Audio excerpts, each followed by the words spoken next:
راولپنڈی میں امن و امان برقرار رکھنے کے لیے فوج تعینات کرنے کی منظوری دے دی گئی ہے۔ وفاقی حکومت کی منظوری کے بعد راولپنڈی میں فوج تعیناتی کا نوٹیفیکیشن جاری کر دیا گیا۔ نوٹیفیکیشن کے مطابق راولپنڈی میں فوج کی 3 کمپنیز تعینات کی جائیں گی، جبکہ پاک فوج سیکیورٹی کے حوالے سے ضلعی انتظامیہ راولپنڈی کی معاونت کرے گی۔ پاک فوج کسی بھی ممکنہ بے امنی سے بچنے کے لیے تعینات کی جا رہی ہے۔ آئین کے آرٹیکل 245 کے تحت راولپنڈی میں فوج تعینات کرنے کی منظوری دی گئی۔ وزارت داخلہ پنجاب نے وفاق سے راولپنڈی میں فوج تعیناتی کی درخواست کی۔ تو آپ کو اہم ترین خبر دے رہے ہیں، راولپنڈی میں فوج کی 3 کمپنیاں تعینات کی جائیں گی۔ نوٹیفیکیشن یہ کہہ رہا ہے پاک فوج سیکیورٹی کے حوالے سے ضلع انتظامیہ راولپنڈی کی معاونت کرے گی۔ نوٹیفیکیشن میں یہ بھی لکھا گیا ہے پاک فوج کسی بھی ممکنہ بے امنی سے بچنے کے لیے تعینات کی جا رہی ہے۔ نوٹیفیکیشن میں یہ کہا گیا مال مفت دل بے رحم۔ محکمہ سیاحت خیبر پختونخوا کی پرتعیش گاڑیاں مشیر اور اعلیٰ افسران کے زیر استعمال ہونے کا انکشاف ہوا ہے۔ محکمہ ایکسائز کے 5 رجسٹرڈ گاڑیوں کا ریکارڈ بھی غائب ہے، جبکہ آڈٹ رپورٹ نے افسران کی ملی بھگت کا پول کھول دیا۔ خیبر پختونخوا کے محکمہ سیاحت میں 65 کروڑ 60 لاکھ روپے سے زیادہ کی مبینہ بے قاعدگیوں کو بھی سامنے لایا گیا ہے۔ مزید کیا تفصیلات ہیں یہ جانیں گے نمائندہ سما عبدالرحمان سے۔ عبدالرحمان بتائیے گا۔ جی بالکل، خیبر پختونخوا کے محکمہ سیاحت و ثقافت میں آڈیٹر جنرل کی رپورٹ برائے مالی سال 24-25 میں جو بے قاعدگیوں کا انکشاف کیا گیا ہے، سب سے بڑی بے قاعدگی اس میں سامنے لائی گئی ہے کہ محکمے کی 7 لگژری گاڑیاں مشیر، ڈی جی اور دیگر افسران استعمال کرتے رہے، جو کہ یہ استحقاق نہیں رکھتے تھے۔ ان کے پاس اپنی جو سرکاری گاڑیاں ہوتی ہیں اس کے علاوہ انہوں نے یہ گاڑیاں اپنے پاس رکھی، اور اس پر ظلم یہ کہ تقریباً 43,77,000 روپے کا فیول کے مد میں بھی سرکاری خزانے کو ٹیکہ لگایا گیا۔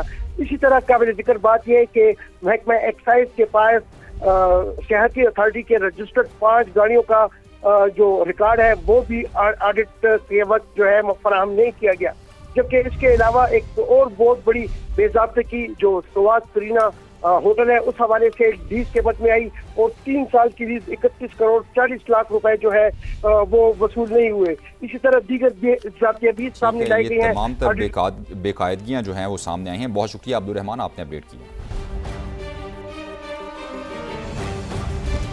ڈرگ ڈیلر انمول عرف پنکی کے مقدمات کی ناقص تفتیش۔ ڈپٹی ڈسٹرکٹ پروسیکیوٹر نے 3 مقدمات کا بوری چالان واپس کر دیا۔ تینوں مقدمات کا بوری چالان درخشاں پولیس نے پیش کیا تھا۔ مزید بات کریں گے سما کے نمائندے لیاقت علی رانا سے۔ جی لیاقت بتائیے۔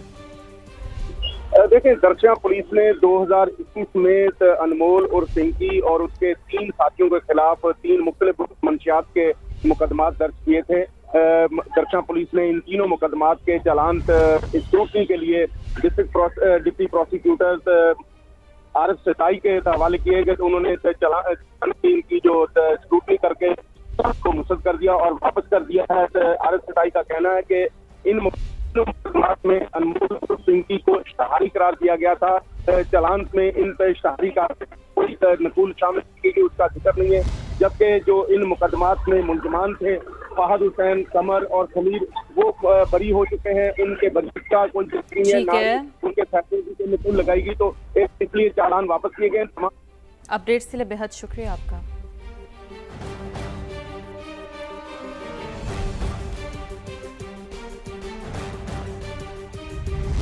وفاقی وزیر بلال بن ثاقب اس وقت گفتگو کر رہے ہیں، لیکن ریگولیشنز بالکل بھی نہیں تھی، نان ایگزسٹنٹ تھی، اور جب اتنی بڑی اکنامک ایکٹیویٹی قانون کے دائرے سے باہر ہو تو رسک دونوں طرف ہے۔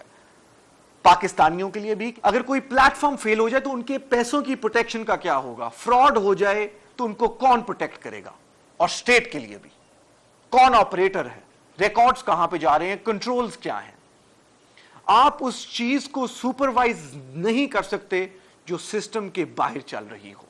اس لیے ہمارا کام پاکستان میں کرپٹو لے کے آنا نہیں ہے، کرپٹو پاکستان میں ہے۔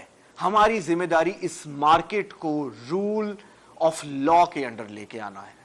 تو 4 مین چیزیں ہیں جو آج چینج ہوتی ہیں، میں اسے 4 الفاظوں میں ڈسکرائب کروں گا: visibility, protection, credibility and opportunity. پہلے ویزیبلٹی پہ بات کر لیتے ہیں۔ لائسنسز بزنسز کی آبلیگیشنز ہوں گی، रिकॉर्ड्स मेंटेन होंगे, रिपोर्टिंग रिक्वायरमेंट होंगे, फिट एंड प्रॉपर स्टैंडर्ड्स होंगे, AML, CFT controls, regulatory supervision होगी। जो हमारे कंसर्न्स इनफॉर्मल फ्लोज और इलिसिट फाइनेंस के हैं, तो उनका सोल्यूशन ये नहीं है कि हम उसको अंडरग्राउंड पुश कर दें। सोल्यूशन लेजिटिमेट एक्टिविटी को रेगुलेटरी पैरामीटर के अंदर लेके आना है। दूसरी बात है प्रोटेक्शन की। पाकिस्तानी कंज्यूमर्स को ग्रेटर प्रोटेक्शन और रिकोर्स मिलना चाहिए। कस्टमर एसेट्स जो हैं वो सेफगार्ड होनी चाहिए, गवर्नेंस मैटर करनी चाहिए, साइबर सिक्योरिटी मैटर करनी चाहिए, डिस्क्लोजर मैटर करनी चाहिए, मार्केट कंडक्ट मैटर करना चाहिए, कंप्लेंट्स का मैकेनिज्म होना चाहिए। गवर्नमेंट स्पेकुलेशन इनकरेज नहीं कर रही। रेगुलेशन का मतलब प्रोटेक्शन और अकाउंटेबिलिटी है और कंज्यूमर्स और बिजनेसेस का तहफ़्फ़ुज़ है। तीसरी चीज है जी क्रेडिबिलिटी। आज हम ग्लोबल इंस्टीट्यूशंस को कह सकते हैं कि Pakistan has a law, Pakistan के पास एक डेडिकेटेड वर्चुअल एसेट्स रेगुलेटर है, पाकिस्तान के पास लाइसेंसिंग स्टैंडर्ड्स हैं और Pakistan is open for business. अगर क्रेडिबल इंटरनेशनल कंपनीज पाकिस्तान में ऑपरेट करना चाहती हैं तो वी वेलकम देम, लेकिन पाकिस्तान के कानून के तहत ऑपरेट होंगी, कंप्लायंस की जाएगी। और चौथी चीज है अपॉर्चुनिटी, और मेरे लिए यहां से ही कॉन्वर्जेशन सबसे इंटरेस्टिंग होती है, क्योंकि हमने सिर्फ रेगुलेशंस सिर्फ एक्सचेंजेस को सुपरवाइज करने के लिए नहीं बनाई, हमने वो रेगुलेटरी फाउंडेशन क्रिएट की है जिसके ऊपर पाकिस्तान फाइनेंशियल इनोवेशन और इंक्लूजन के नेक्स्ट फेज को रिस्पॉन्सिबली एक्सप्लोर कर सकता है।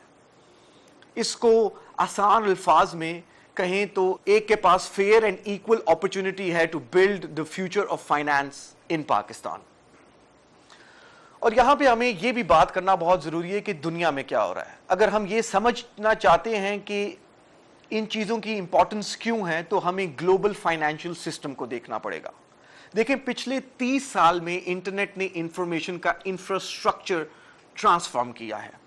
हम सबको पता है कि लेटर्स ईमेल्स बन गए, न्यूज़पेपर वेबसाइट्स बन गई, शॉप ई कॉमर्स प्लेटफॉर्म्स बन गए, टेलीफोन स्मार्टफोन बन गए। इंफॉर्मेशन की कॉस्ट और स्पीड फंडामेंटली चेंज हो गई है। अब टेक्नोलॉजी एक और लेयर को ट्रांसफॉर्म कर रही है, वो है वैल्यू, वो है पैसा।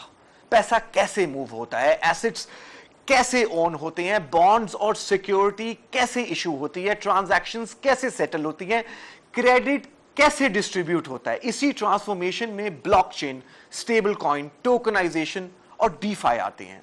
ब्लॉकचेन को सिंपल अल्फाज में समझें तो ये एक ओनरशिप और ट्रांजैक्शंस को डिजिटल रिकॉर्ड को मेंटेन और ट्रांसफर करने की टेक्नोलॉजी है। स्टेबल कॉइन्स जनरली किसी करेंसी, अक्सर डॉलर की डिजिटल रिप्रेजेंटेशन है जो ब्लॉकचेन रेल्स पे मूव कर रहे हैं। टोकनाइजेशन का मतलब है कि किसी ट्रेडिशनल एसेट को, किसी बॉन्ड को, किसी फंड को, क्रेडिट या फाइनेंशियल क्लेम को प्रोग्रामेबल डिजिटल फॉर्म में रिप्रेजेंट किया जा रहा है। और डिसेंट्रलाइज्ड फाइनेंस का सिंपल मतलब है कि लेंडिंग और बोरोइंग या एक्सचेंज कैसे कुछ financial function software smart contract के थ्रू परफॉर्म की जा सकती है, क्योंकि इस टेक्नोलॉजी के थ्रू ही जो इनएक्सेसिबल इलिक्विड एसेट्स तक आम आवाम की रसाई मुमकिन है, एक सिक्योर और ट्रांसपेरेंट मैनर में। ये अब सिर्फ टेक्नोलॉजी इंथ्यूजियास्टिक्स की कॉन्वर्जेशन नहीं है। ग्लोबल फाइनेंस के लार्जेस्ट इंस्टीट्यूशंस इस इंफ्रास्ट्रक्चर पे एक्टिवली बिल्ड कर रहे हैं। आज स्टेबल कॉइन्स की ग्लोबल मार्केट वैल्यू $300 बिलियन से ज्यादा है। Tens of billions of dollars की traditional real world financial assets already blockchain infrastructure पे टोकनाइज हो चुके हैं। स्टेबल कॉइन्स को एक्सक्लूड करके भी 35 बिलियन से ज्यादा real world assets on chain economy में का हिस्सा बन चुके हैं। और रिपोर्ट्स का बेस एस्टिमेट है कि क्रिप्टो करेंसीज और स्टेबल कॉइन को एक्सक्लूड करके टोकनाइज फाइनेंशियल एसेट्स 2030 तक अप्रोक्सीमेटली 2 ट्रिलियन तक पहुंच जाएंगे। सोचें जरा कि ये क्रिप्टो मार्केट कैपिटलाइजेशन के फॉरकास्ट नहीं, ये ट्रेडिशनल फाइनेंशियल एसेट्स को न्यू डिजिटल इंफ्रास्ट्रक्चर पे रिप्रेजेंट करने की पोटेंशियल की स्केल की बात की जा रही है। और इंस्टीट्यूशंस ऑलरेडी मूव कर रही हैं। दुनिया की बड़ी companies black rock, BNY, Goldman सैक्स tokenize money markets infrastructure launch कर रही हैं।